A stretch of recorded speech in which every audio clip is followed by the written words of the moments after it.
Good morning, everybody. The sun's just come over the horizon and we're out here today targeting one of the most highly sought after sport fish found globally. We are talking about the Mahi Mahi dorado, or what we call here in Australia, the dolphin fish.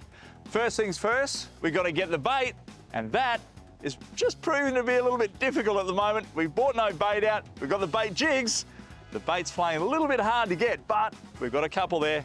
We need a few more to go.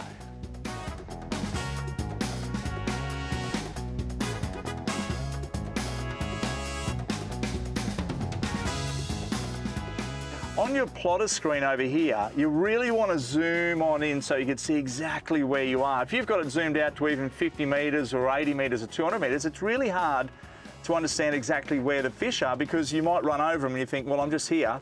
Well, every basically quarter of an inch, half an inch is around 200 metres. So we really need to make sure that your plotter is pulled right in so you're going to find the bait balls the next time you go back over them. So finding the bait, you'll find the fish. And that's when you can also put out other things, such as another livey, because there's going to be bigger predators here looking and feeding amongst that bait ball. Okay, some sharks all the way through to wahoo and different other pelagics and bottom dwellers. And of course, other things that we're going to see out here is bird life and dolphins and turtles. So look for what nature's offering, and sometimes they'll be the telltale signs that you'll locate bait fish because they're showing you exactly where they are.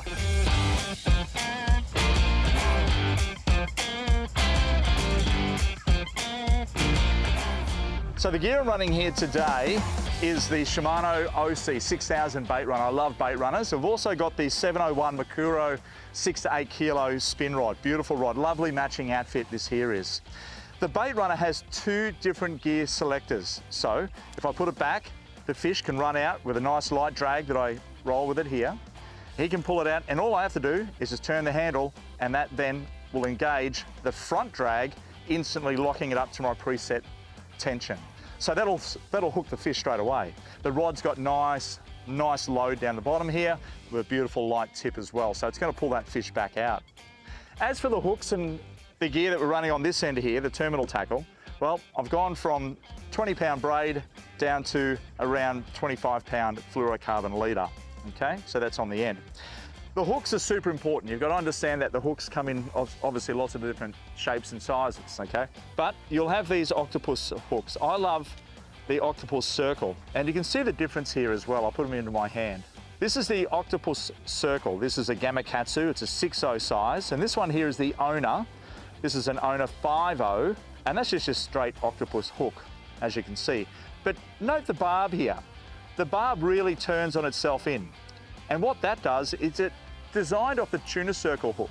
And when you're long lining out in the middle of the ocean, not us, but commercial, is they're not sitting there jerking the lines, right? They're actually wanting the fish to hook themselves. So they'll come up, they'll eat the bait, and as they turn away, that hook will spin and then hook generally into the corner of the fish's mouth. So this is an ideal hook in this situation. This one here, still going to work for us, but we're going to have to jerk it and hook it and try and get that fish hooked perfectly in the corner of its mouth. Why do that when you can use the tuna circle, in this case, the octopus circle hook?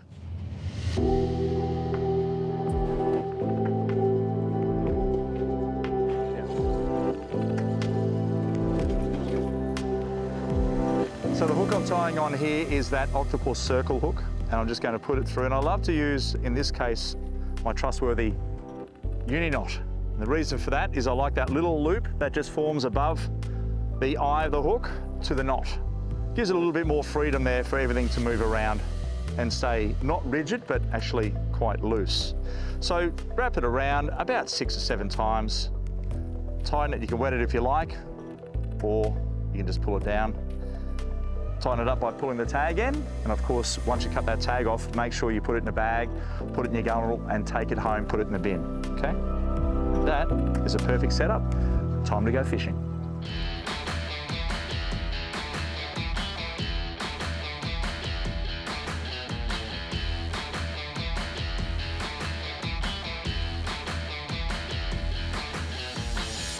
So this is a prize catch. The slimy mackerel is such a beautiful fish. I mean, you can buy these pickled in shops, they're in jars. A lot of different people all around the world love to eat these particular fish, and they're such an oily fish as well. But another fish that loves to eat these is the dolphin fish, or Mahi Mahi. Even marlin, everything loves a slimy mackerel. It's like a jelly bean being put out into the ocean. So we're going to keep him alive and put him straight to the tank.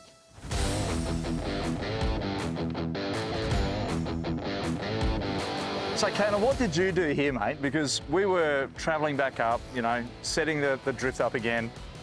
You're out the back. What have you done? Well, I put on a bait, and as soon as we went past that fad, I chucked out the bait behind us, the bait alarm open, and as soon as I felt something grabbed it, I blocked the bait alarm, and here we are now. Straight onto it.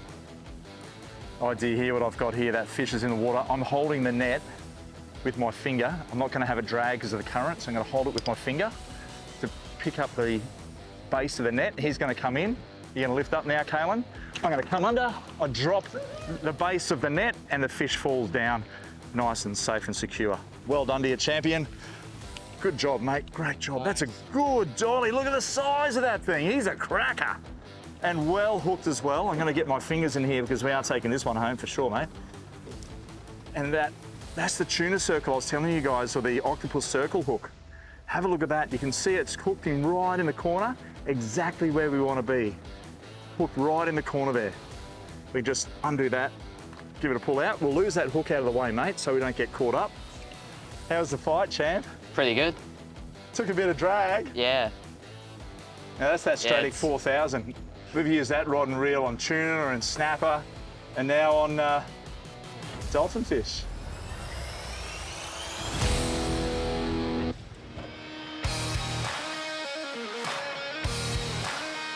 So another slimy mackerel. You can either go below the jaw and out through the nose, or just pin rig him through the nostrils or into the cartilage just in front of the eye. And that just allows that fish to freely swim around.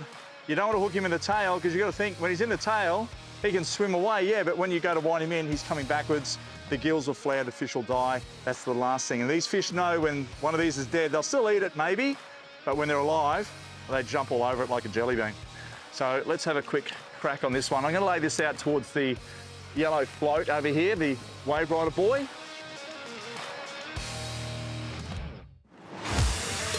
Oh! Hey, look at that!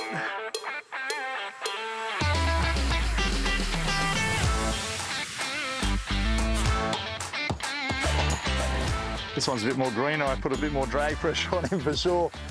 But nice Mahi. It's probably around that 720 mark.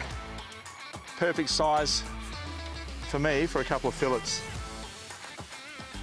I'm salivating. I don't know about you guys at home, but this is such a beautiful fish. So cool. Now, okay, let's get the bait runner working. There it goes. There it goes, and there's going to be a big jump out the back here in a second. Here he comes over his head.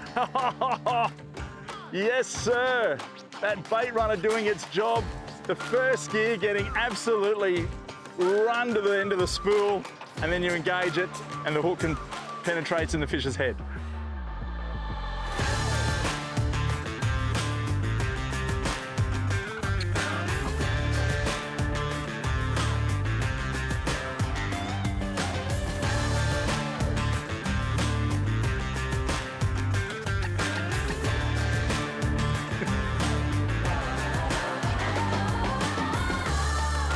All right, they're on, they're on.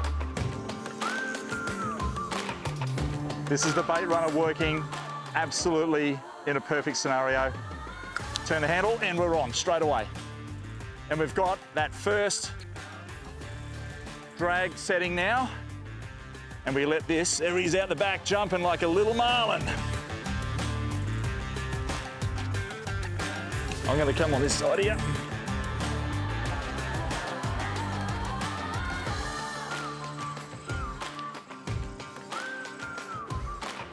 He's out the back. Another one on here. It says Mahi going nuts everywhere.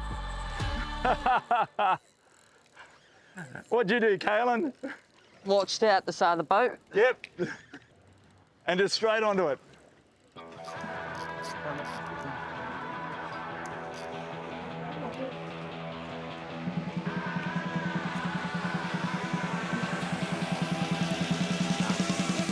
So we just Kalen got his fish in. Beautiful fish, by the way, as well. Okay, we'll put him straight in the box there, guys. And we've got to get onto this other fish here and get him in. These Mahi Mahi are prolific out here today, folks. Up here in beautiful tropical waters, these fish are prolific and in great numbers.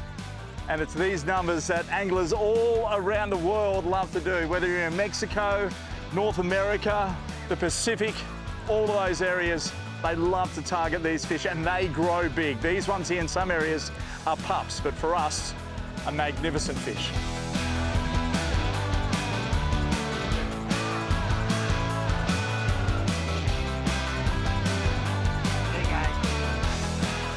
Nice catch. Well done. And again, that tuna circle, the circle hook, hooked right in the corner, and this is how easy they come out. Look at that. Simply just falls out. But that's the beauty of these fish and catching them. Such a beautiful eating fish and such a beautiful fish in their own right as well. And that's something, folks, I just can't wait to put on the dinner table over the coming days. Well, that's it, guys. We've come out, we've caught ourselves a bunch of these Mahi Mahi. Hopefully those tips help you out. Kalen, super proud to see you releasing somebody. Yeah. Well done to you, mate. And Shane, fish and chips on the menu tonight. Not starving. Not at all. And of course, thanks for watching Step Outside YouTube channel for lots of cooking and fishing action. Like, subscribe, and of course, comment for more catches like this and cooking recipes.